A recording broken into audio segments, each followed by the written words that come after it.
কিন্তু শান্তনু বরাবরই কোনো একটা কারণে তার সাথে যেতে রাজি হয় না। বছরের পর বছর শান্তনু কিছু একটার উত্তর খুঁজে বেড়ায়, কিন্তু কখনো কাউকে কিছু বলে না। কিছুদিন পর JL-50 পাইলট পিহুর জ্ঞান ফিরলে জিজ্ঞাসাবাদ করতে শুরু করে।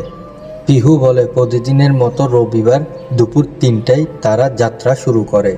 প্রথম 10 মিনিট একদম ঠিকঠাক চলছিল, কিন্তু হঠাৎ একজন ককপিটে ঢুকে কো পাইলট অভিজিৎকে মেরে অন্য রুটে নিয়ে যেতে বললে কিছুক্ষণের মধ্যে ওয়েদার খারাপ হয়ে যাওয়া শুরু করে, আর বিমান নিয়ন্ত্রণের বাইরে চলে যায়, ক্র্যাশ করে। শান্তনু কিছুক্ষণ চুপ থেকে শান্তনু ঠান্ডা মাথায় বলে, আপনার কথা একটাও বিশ্বাসযোগ্য নয়, কারণ আপনার মতে বিমান 35 বছর আগে অর্থাৎ 1984 সালে কলকাতা এয়ারপোর্ট থেকে রওনা দিয়েছিল, আর এইটা 2019-এর আগস্টের 3 তারিখ। তাহলে এই 35 বছর বিমানটি কোথায় ছিল?